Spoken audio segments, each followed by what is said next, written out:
Data আছে, হয়ে গেছে। বন্ধুরা, এইচডি লাইফের আরও একটা নতুন ব্লগে তোমাদের সবাইকে অনেক অনেক স্বাগত আর অনেক অনেক ভালোবাসা। কেমন আছো তোমরা সবাই? আশা করি ভালো আছো, আমিও ভালো আছি। তো দেখো, এখানে কয়েকটা সবজি কেটে রেখেছি আমি। এই দেখো, পটল আছে, ঝিঙে আছে, ডাটা আছে, আর আলু ওই 3-4 টুকরো মতো আছে। আমি সেদ্ধ করে তারপরে এর মধ্যে রেখেছি। এই তরকারিটা হবে শুধু আমার জন্য। আর এখানে দেখো ঝিঙে কেটে রাখা আছে, আর এখানে আলু সেদ্ধ করে রেখেছি।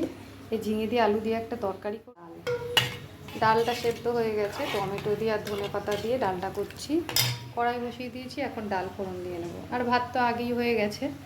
আর তোমাদের দাদাভাই ফোন করেছিল, বলল মাছ নিয়েছে, তো মাছটা নিয়ে আসুক। কতটুকু টাইম হাতে থাকে না থাকে সেই বুঝে ঝোল করব না ভাজা করব তখন ঠিক করব। তো চলো এবার ডালটা ফোড়ন দিয়ে নিই। তো দেখো, ডালের মধ্যে আমি ফোড়ন দিচ্ছি 5 ফোড়ন আর শুকনো লঙ্কা। আর এই টমেটো ধনেপাতা দিয়ে ডালটা দেখবে মাঝে মধ্যেই আমার রান্না হয়। এই ডালটা সবাই পছন্দ করে।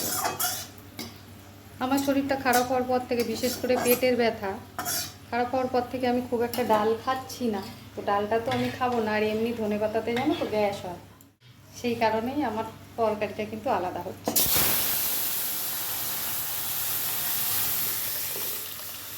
ডাল ফোড়ন দিয়ে নিলাম, এবার ঝিঙের তরকারিটা করে নিই। ততক্ষণে হয়তো তোমাদের দাদাভাই চলে আসবে। আর আজ আমার স্নান পুজো কিচ্ছু হয়নি। এই রান্নাটা হয়ে গেলে এখন স্নান করে তারপর পুজো দেবো। তার মধ্যে তোমাদের দাদাভাই চলে আসবে। আজকে মনে হয় তোমাদের দাদাভাইকে খেতে দিয়ে তারপরে আমার স্নান করতে হবে, কেননা পুজো দিতে জানো তো অনেকটা সময় লাগে। তো চলো, সারাদিন সঙ্গে থেকো, দেখতে থেকো সারাদিন আর কি করি না করি। তো বন্ধুরা, তোমরা তো দেখলেই আমার রান্না হয়ে গেছে। রান্না হয়ে গেছে বলতে ডাল হয়ে গেছে, ঝিঙে আলু দিয়ে তরকারি হয়েছে। আর আমি আমার জন্য একটু সবজি কেটে রেখেছিলাম ঝোল করব বলে, তো সেটাও হয়ে গেছে। কড়াইতে এখন বসানো আছে গ্যাসে। আর এই যে এখন তোমাদের দাদাভাই মাছ নিয়ে আসলো, পমফ্লেট মাছ। আর এই দেখো লোটে মাছ। তো 12টা বেজে গেছে, এখন দুরকম মাছ রান্না করার সময় নেই। আমি এই পমফ্লেট মাছটাই আজকে রান্না করব। আর এই লোটে মাছটা ধুয়ে ফ্রিজে রেখে দেবো। তো চলো, অনেক দেরি হয়ে গেছে, এখন আর কথা বলবো না, রান্নাটা করে ফেলি। মাছগুলো আমি ভালো করে পরিষ্কার করে ধুয়ে দেখো নুন হলুদ মাখিয়ে নিয়েছি। আর এদিকে দেখো কড়াইতে তেলটাও গরম হয়ে গেছে, মাছগুলো আমি ভেজে নেব। এই মাছটা সবথেকে বেশি ভালো লাগে সর্ষে দিয়ে রান্না করলে, কিন্তু আমাদের বাড়িতে সর্ষে বাটাটা খুব একটা চলে না। সেই জন্য আমি একটু জিরে গুঁড়ো দিয়ে আর পেঁয়াজ টমেটো দিয়ে মাছটা রান্না করব। আর তোমাদের দাদাভাই এই মাছটাই আনবে, সেটা তো আমি আগে জানতাম না। ধনেপাতা ঘরে ছিল, সেটা আমি আগে ভাগেই ডালের মধ্যে দিয়ে দিয়েছি। তো বন্ধুরা দেখো, মাছটা আমার রান্না হয়ে গেছে, আর খুব তাড়াতাড়ি রান্না করেছি। কেননা তোমাদের দাদাভাই কাজের থেকে আসার সময় মাছটা নিয়ে এসছে, তাড়াহুড়ো করে ধুয়ে রান্নাটা করে নিলাম। আর ডালটা আগেই হয়েছিল, ঝিঙের তরকারিটাও হয়ে গেছিলো। আর তোমাদের দাদাভাই আসার আগেই আজকে আমি স্নান পুজোটাও সেরে নিয়েছিলাম। আর আমার জন্যে দেখো আমি একটু মাছ ভেজে নিয়েছি। আর এই দেখো, যে সবজিটা কেটে রেখেছিলাম সেটা দিয়ে একটা পাতলা ঝোল করে নিয়েছি। রান্না হয়ে গেছে, তারপরে দেখো খেতেও বসে পড়েছি। তোমাদের দাদাভাইকে তাড়াহুড়ো করে আগে দিয়ে দিয়েছি, ওর খাওয়া হয়ে গেছে। এবার আমি খেতে বসেছি। আমার জন্য ভাতের মধ্যে আমি নিজে একটু পেঁপে সেদ্ধ দিয়ে দিয়েছিলাম, সেই পেঁপে সেদ্ধটা আমি শুধু মুখেই খেয়ে নিচ্ছি। কেননা একা খাবো, আর আলাদা করে মাখামাখি করতে আর ভালো লাগলো না।